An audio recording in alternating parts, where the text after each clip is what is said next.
ไอ้แม่โตแม่แล้วนะมือยังมันจะยกเฮือนได้วันศุกร์บ่วันศุกร์กับวันยังชุกยังถ้าสมมุติว่าวันศุกร์ยกบ่ได้เห็นนะกับวันยังเพิ่นยกเฮือนอยู่พี่ชุกไหนก็ได้บ่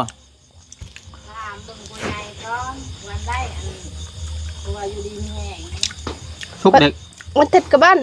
วันจันทร์กับบ้านวันอาทิตย์ได้บ่อันนี้เขาถามเพื่อไว้ชื่อดอกแต่ว่าชนลายครับวันศุกร์บ่เพิ่นยกเฮือนโอ้โดยชุกไหนก็ได้ที่ว่าพอจะเป็นวันชุกบ่วันศุกร์ถือวันชินดับวันหยังเพิ่นก็บ่เอาอีกบ่แม่นนี่เฮาเว้าสมมุตินะถ้าวันศุกร์นี่ก็คือที่เหมาะอยู่คือที่ทันอยู่ศุกร์สิมานี่หันลงมานั่งอีกล่ะชุกขี้มานี่บ่ก็กาลาเต้ทัน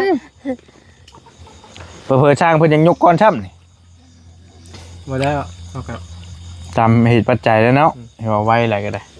พอดีแล้วเหมาะเจาะแล้วข่อยวันศุกร์นี่บืนวันคานพุธพฤหัสศุกร์ได้อยู่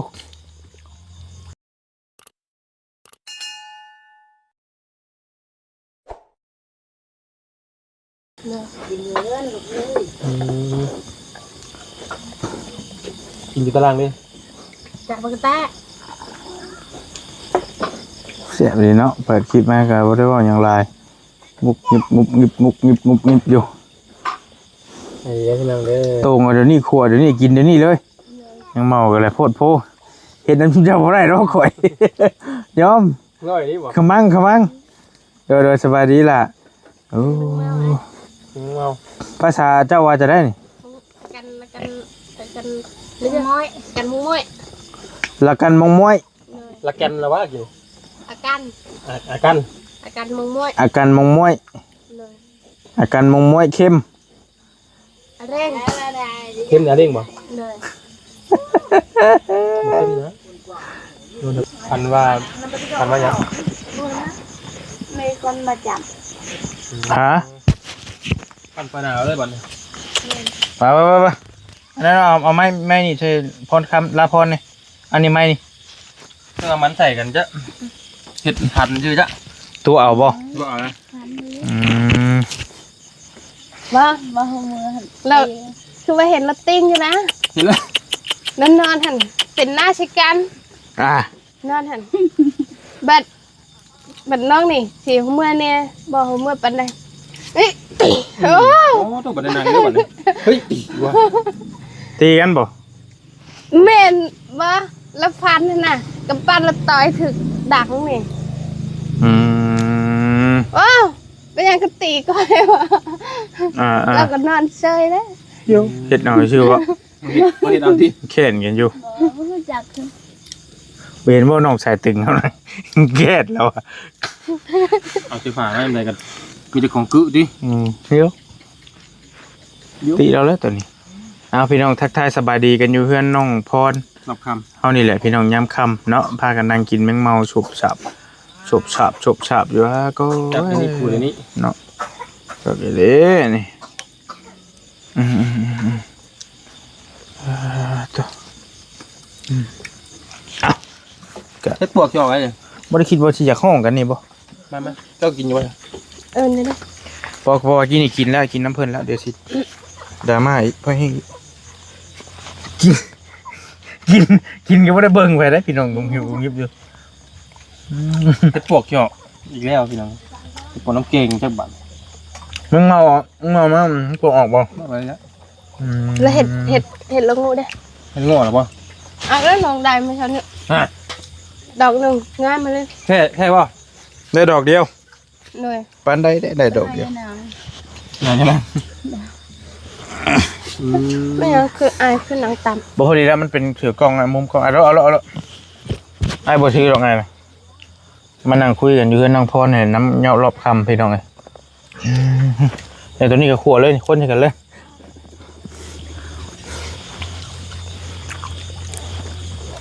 บายดีครับเร่งเขาจ้า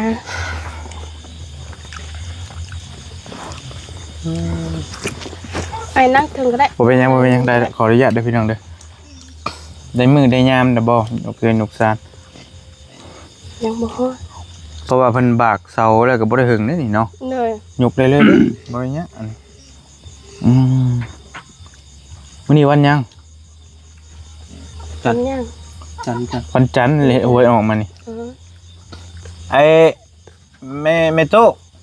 แม่แล้วนะมื้อหยังมันจังยกเฮือนได้วันศุกร์บ่วันศุกร์กับวันหยัง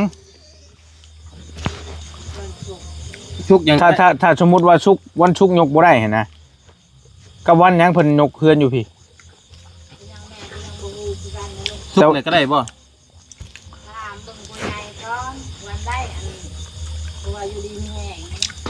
ชุกเด็ก วันอาทิตย์กับบ้านวันจันทร์กับบ้าน วันอาทิตย์ได้บ่อันนี้เขาถามเพื่อไว้ซื่อๆดอกแต่ว่าชวนหลายครับวันศุกร์บ่เพิ่นยกเฮือนโอ้โดย ชุกไหนก็ได้ที่ว่าพอจะมาเป็นมันชุกบ่ ขอวันศุกร์ถือวันชินดับวันหยังเพิ่นก็บ่เอาอีกบ่แม่นนี่เฮาเว้าสมมุตินะถ้าวันศุกร์นี่ก็คือที่เหมาะอยู่คือที่ทันอยู่ศุกร์สิมานี่หันลงมานั่งอีกล่ะ ชุกขี้มาหรือบ่ ก็กาลาเต้ ทันเผลอๆช่างเพิ่นยังยกก้อนช่ำนี่ มาแล้วโอเค ตามเหตุปัจจัยแล้วเนาะให้ว่าไว้อะไรก็ได้พอดีแล้วเหมาะเจาะแล้วข่อยว่าวันศุกร์น่ะบืนวันคานพุธพฤหัสศุกร์ได้อยู่เนาะกะเบิ่งก่อนมันศุกร์มันศุกร์สิมามันถึกจักคำ ชุกขี้มาเลย แต่ว่าโดยหลักแล้วนี่บ่ได้ค่าหยังดอกพี่น้องวันหยังก็ยกได้ แต่ว่าผู้เฒ่าผู้นี่เพิ่นเคยพาเฮ็ดเพิ่นก็เคยยกก็ต้องหามื้อหาวันนั่นน่ะจริงๆยกวันหยังมันก็คือกันนั่นแหละ ความสบายใจ แม่น ดูนะ บ่มีปัญหา แต่ว่าถ้าอันนั้นก็มื้อวันศุกร์มื้อวันจันทร์พอดีละเพื่อเพิ่นบะเพื่อเพิ่นตอกเพิ่นหยังไว้ก็โอเค สร้างมาแล้วก็เมื่อกี้นี้สร้างแล้วก็ได้ พอเราก็บ่ได้ไปใช้เราก็ซอยจ้างเบิดมื้อเนาะก็ดีแล้วพี่น้องไอ้ซอยกันว่าเอิกแล้วนี่ มันจะหนุกเงินเก่าเนาะ แม่หาวิธีลื้อไอ้ตัดแล้วนี่เนาะ มือเงินยุกซ่า ตัดเสานี่ยกไป ไม่อยู่ให้กินเลย ก็จังว่ามีชายังมาสู่แขกคนกินจ้ะ ปลา นี่ เป็นพวกปู โอ้ ปลาไก่ มีแต่ไก่ หลายบ่ ไก่ ไก่ ไก่แม่ ด้ว ไว้ ย ด้วยแม่ไว้สิเลี้ยงตัวหนึง ดรวย บ่อยู่เนาะ ดรวยไก่นี่คือดรวยบ่ ไปสิตัวนี้ ดรวยจะได้เลี้ยงมันเอาแล้วบ่ขาบ่ตีมันก็จะ กระดาษเอา ง่ายบ่สนับสนุนการฆ่าสัตว์คำบอกนั่นแหละก็ไปชื่อเอาจักระว่าการฆ่าสัตว์ทำสัตว์มีชีวิตให้ตกล่วงก็หาชื่อเอาเนาะกันบ่มีอีหลีก็สิมาสิชื่อมาดอก ติดปลา ก็บิแบ่งเงินส่วนนี้แหละมาพอได้ให้สร้างเพิ่นได้กินได้คนชาวบ้านชาวช่องนี่แหละ กล้าว่ามันชุกบ่บอกกันเป็นแล้วนะ มันก็สิทันอยู่ดิให้แล้วมีแต่อันแม่ไปถามหาถามไว้เด้อแม่เด้อคันว่าวันศุกร์นี้ได้ก็แม่นยกวันศุกร์นี้รถเด้อบ่เป็นหยังมันจังได้ มันจังสิบ่ได้หึงเฮ็ดยกแล้วก็คือยกพี่น้องโดนก็เฮ็ดอย่างอื่นไปตอกตีไปต่อนั่นมันขึ้นไปจังได้อยู่เฮือนใหม่ไป ก่อนอื่นต้องเอาเงินนี่ออกก่อน ก็ต้องมาลื้อตัวนี้เอาไอ้ยกนะยกง่ายเอาลื้อไม่ยกตอกแล้วเดี๋ยวแต่ว่าค่าชาเนี่ยก็หายไปแล้วบริหักไปเด้ค่าไม้ค่าตอกยังเหลือ24 ล้านบาทหายไปแล้วเด้ค่าชาแต่ว่าขั้นต่อไปเขาหักไปซื้อในอยู่ในกินมาสู่เขตคนกินกะมันก็สิหายไปอีกก็ตามเหตุปัจจัยนั่นแหละเฮ้ยหูแล้วใบยาวเนาะพี่น้อง เอาก็สิพยายามให้มันประหยัดที่สุดนะบ่อยากให้มันสิ้นเปลืองงบผู้ใหญ่เพิ่นที่หาซื้อลาบหมูลาบหยังแล้วพอได้มาสู่แขกสู่คนกินพี่น้องเอ้ยพังเบิ่งเนาะ ชิ้นเนี่ยมองเห็นห่านชิ้นนั่นแหละสบายชิ้นคุณมาชิ้นนะ ห่านใดบ่ ห่านทางเข้ามาดิลงขาสัตว์อ้าวเขาเจาะกินข่าวตลอดเนาะ โอ้แต่มันมีแต่ชิ้นงัวบ่แม่นบ่ ปลากระงัวจะเป็น เอามันแพงเพราะ ปลากระเพงเลยนะพูดถึงนะ แต่ว่ามันก็มันแทนปลายเพิ่นเนาะลงเนาะก็ได้อยู่ พักอยู่ เตะลวงเด้อเตะไม่เด้อ ไป ขอโทษตาบอด เราเคยมาลินเด้อ เรามาลิ้นบ่ อ่ะแล้วถอดอะไรเสือกมาให้เอ้าเด้อถ้านั่งมือมันจะบ่ดิ โอเคเรามาลิ้นบ่ มาดิ ชิวไก่กันมาบ่นี่ ไก่น้องนี่แหละเลี้ยงตัวนี้ เอาไก่มันก็อย่ามึงเมากันเฮ้ย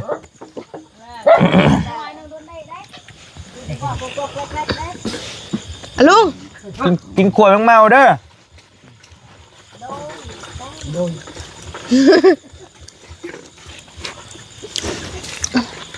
โอ้โหเป็นยัง โอเคเด้ออันนั้นกระตุกไหม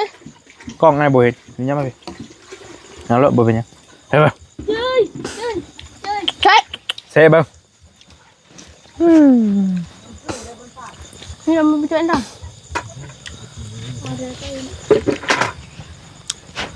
เพราะว่ามัน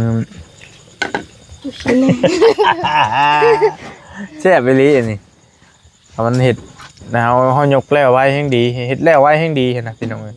เพราะว่าน้องมันก็สิได้อยู่ได้พักก็จักชิ้นแนวใดแล้วฟังไปเพราะว่าตอนนี้เฮาก็มีแต่ค่าสร้างตอนแรกน่ะ26ล้านครบแล้วแต่ว่าบัดนี้แหละบริหักออก2ล้านยังเหลือ24ล้านบัดนี้แล้วก็ส่วนผาไม้เซอร่าไม้หันไม้นี่แล้วก็สังกะสอกสังกะสีนี่ก็ยังบ่ได้มีเนาะฟังไปนํกันพี่น้องแต่ว่าถ้ามันครบมันหยังแล้วก็แม่นให้เพิ่นเฮ็ดให้มันแล้วไว้ก็แฮงดีคือจะได้กินอยู่กินนอนไวๆชั่วมื้อนี้ก็เจ้านอนดูพุ่นบ่นํกันบ่ เลย ฝนตกเป็นจะได้กันไหมตู้เจ้า เปียกคือกันก็เปียกมัน เปียกทั้งคนบ่เปียกทั้งเฮือน คนก็เปียกเฮือนก็เปียก คนก็เปียกเฮือนก็เปียก เลยบ่อนนั่นไปตู้แห่งเปียกมันเลย อืมอดเอาแล้วเฮ็ดจะได้สินะ เรือใจชื่อจาไหม โอ้ยหมูอันนี้เนาะ เอ้ยสกระตุ้ยแท้ตะอุ้ยอยู่อันนี้เหนื่อยเด้ อะไรหมูน้องเนี่ย หมูเจ้าบ่อันนี้น่ะ เลย บ่อย่าเอากระสอบมาใส่หมูดูทีแรกขาจูแขกกินให้คนกินไว้นะอีกคนกินมันยกเทือนนี่ก็เฮาก็เจอกันหัวเดือนปลายแล้วไปจักมาอยู่กับน้องพรนี่ฮอดเดือนบ่ลืมเบิ่งหลายคลิปเก่าเนาะก็เฮิงเติบแล้วพี่น้องเอ้ยก็สร้างไปเนาะสิแล้วสิทั่วมื้อใดก็จังว่ากันเพราะว่าทางสร้างเพิ่นเองก็เพิ่นบอกมาว่าถ้าได้ลงมือเฮ็ดซุมื้อถ้าได้เฮ็ดซุมื้อถ้าเครื่องของครบถ้าไม้เฮาครบถ้าหยังครบนะประมาณเดือนปลายเพิ่นประมาณมาว่าเดือนปลายแต่ปลายมันนี่ก็บ่ฮู้อีกเนาะเดือนนึงกับ29มื้อก็บ่ว่าอีกดิ เป็น2เดือนแล้วแหละเอาเดือนปลายเด้ก็ฟังไปนํกันพี่น้องเนาะก็เฮาก็มาหาน้องพรนี่ก็บอลีก็อาจจะมือมาแน่มือบ่มาแน่คือมื้อวานนี่ก็ไปเวียกทางอื่นก็ให้ทีมงานมาเนาะทางบ่ยาวบ่ตูนเพิ่นมามื้ออื่นนี่ก็จักสิได้มาบ่ได้มาก็ฟังไปนํกันพี่น้องเพราะว่าการเดินทางมันก็ไกลก็เฮามีเวียกมีงานทางอื่นแน่นะมีหยังก็จังประสานหากันบ่มีปัญหาตัวนี้ก็ได้ก็คือไอ้เว้าหั่นแหละเด้อสิได้เห็นกันเรื่อยๆจนเฮือนซ่านจะแล้วพุ่นแหละเฮือนซ่านแล้วไอ้ก็สิอาจจะบ่ได้เห็นกันแล้วบาดไปทางใหม่แล้วบาดเลยสิกินฮอดกันแน่เลย ฮะ ไปสิกินฮอดกันแน่ โยกินฮอดก็โทรหา บ่มีโทรศัพท์ เอา บ่แม่นหรอกแบบ เอ้ย แบบทางอ้ายเพิ่นเคยมาแล้วถ้าแม่นทาง มันคือบ่เห็นกันมันเป็นได้วันหนึงนะบัดนี้เนาะ เลย บ่ก็บ่ว่าก็สิบ่มาเลยก็บางทีก็โดนๆสิได้มาเยี่ยมหั่นนะก็สิไปซอยทางอื่นซอยเจ้ามีเฮือนมีซานอยู่แล้วก็ไปทางอื่นแล้วพี่น้องเอ้ย แบบทางอ้ายมาแบบมีความสุขเด้อ มีความสุข น่ะ โยเนาะจะว่าสิมีความสุขแบบใด แบบทางอ้ายเพิ่นเว้าแบบบางมื้อก็ถึกหัวแน่บ่ได้เงียบจังซี่นะมีคน แม่งวะบางมือก็ถูกหวยเนี่ยก็อันบริยินครับ บ่แม่นแบบบางคำก็อ้ายก็สิทะลกแน่ถึกหัวแน่ เออ ได้หัวได้หุ้นแน่จังซี่ อืม แต่แบบอยู่ทางแบบชุมนุมเงียบ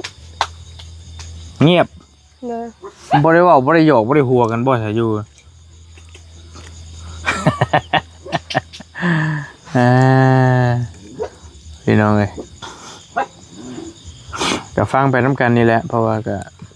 หลายๆเคสก็สิเป็นนั่นนี่แหละพี่น้องเอ้ยก็เอามาแล้วก็ห่างหายกันไป เพราะว่าหลายเคสยังรอความช่วยเหลืออยู่ก็หลายตัวแหละเนาะทาง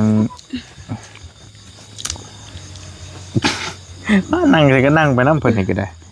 นี่เจอกันหมดนะ แต่เคสน้องพรนี่ก็หมอเดือนนั่นแหละบ่รีก็ลืมเบิ่งดิสิไปไล่เบิ่งคลิปเก่าแต่ว่ามันฟังไปเนาะแล้วมื้อใดก็จังว่ากันเป็นเดือน2เดือน3เดือนพุ่นไปจ้ะเบิ่งทรงเพิ่นสิแล้วสิทั่วเบิ่งตัวจริงนํกันตัวนี้ก็ได้ว่าสร้างเพิ่นก็2คน3คนแหละก็พอแล้วเราก็เฮ็ดซอยซุมื้อจับบ่ายซอยแล้วก็ได้ซ้ำซอยได้หั่นแหละจะได้พี่น้องเอ้ยมันก็การเดินทางเขาก็ยากลำบากนี่มันไกลบ่ค่อยสะดวกในการเดินทางปานใดไปลมมากอะกำลังคังหนีบอยู่ตัวนี้ก็ได้กินเอ้า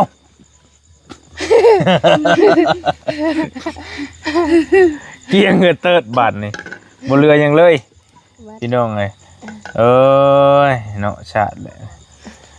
อันนี้ขนาดว่าเข้มได้นี่เห็นไหมอยู่วอลคันแชบนี่2 นาทีไปนั่นค่อยเบิดเสานี่เพิ่นก็โอ้เกียร์ข้างนี้นี่เป็นห้อยข้างนี้งามเลยนี่พี่น้องเป็นกบเอาเหลี่ยมมันออกโอ้คักไปถ้าเบิ่งสีมือทางชุดนี้น้ำกันเนาะแต่ตามบอลลี่เบิ่งนี่กับประสบการณ์แล้วนี่ก็ถือว่าน่าจะหลายเติบอยู่ทางไอ้ช้างมันคือสิเก่งเติบอยู่เพราะว่าเราว่าเพื่อนในบ้านนี่ก็เราเป็นคนเฮ็ดว่า อายผู้หนึงหั่น ผู้ลุงแล้วหั่นเราอ่ะ เลย ผู้ลุงแล้วหั่นแหละที่เราว่าผู้มีประสบการณ์หลายเราเป็นคนเฮ็ดเองไอ้ผู้จักชื่อไปทางละผู้น่ะจะฮู้จักเรามาก่อนบ่ผู้นี่ผู้ลุงแล้วนะ พระจักเดียว ใครอะไรฮู้จักกันแซ่บเนาะโตกันเนาะฮัลโหลเกฮัลโหลโฮเกแซ่บเนาะเจ้ากันเนาะนะพี่น้องก็มาคุยมาโอ้มาลมกับน้องเพิ่นถามทายเรื่องยกเคลื่อนยกซานว่าสิมือใดเพราะว่าเป็นมือนั่นก็พ่อแม่พี่น้องอาจจะรอคอยเบิ่งอยู่นะพี่น้องมืองามยามดีแต่ว่าคันว่าเป็นวันศุกร์นี่ก็เป็นดีนะบ่ฮึงปานใดอีก 3-4 มื้อก็แม่นยกได้แล้วจะฟังไปถ้าบ่มีปัญหาหยังก็คิดว่าวันศุกร์นี่ก็เหมาะเจาะแล้วยกแล้วก็จังเฮ็ดต่อไปพี่น้องเนี่ยมันสิงามสิหยังก็ได้บ่ยาวเอ้ยอันนี้ดูยังอยู่กัน2คนพี่น้องทีมงานออกไปถ่ายอยู่นอกมีรถจักรเด้ขี่รถจักรออกไปแล้วบ่ตูนกับเบาลุงเฮิมเบิ่งให้แน่มันดับแล้วบ่จ๊ะกล้องค่อยเดี๋ยวเห็นอยู่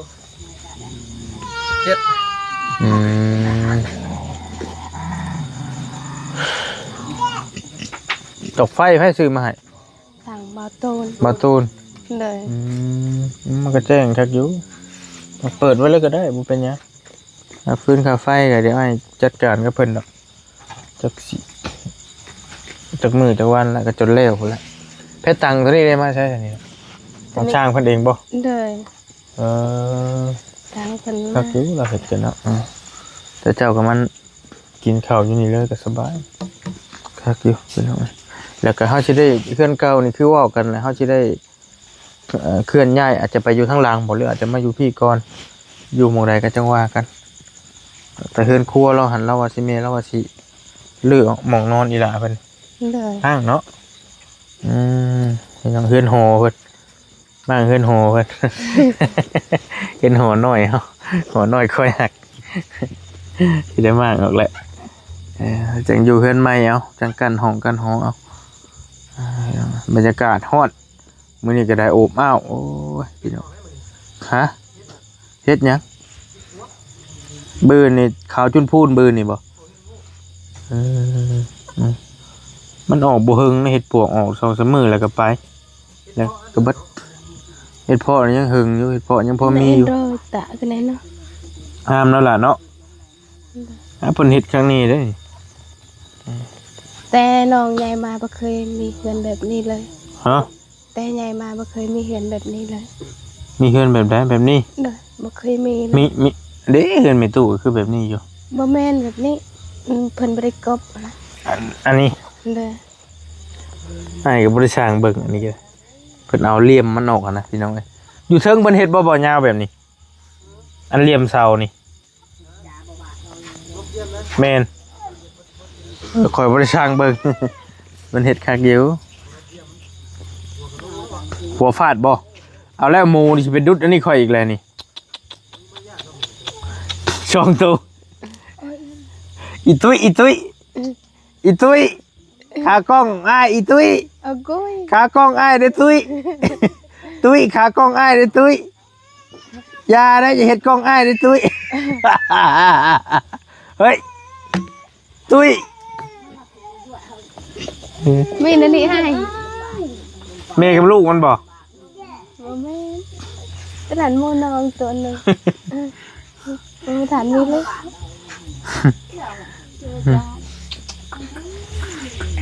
ไปมีแต่อ้ายสิเมื่อป้าแล้วเด้อบัดนี้เด้อ เด้อ เดี๋ยวใดก็จังว่ากันมันค่ำมันมืดแล้วมาค่ำแน่หั่นแหละพี่น้องเอ้ยเพราะว่าเฮาก็หลายทางไปเนาะลงสวรรค์พุ่นนี่แหละบ่ลีก็ได้มื้อนี้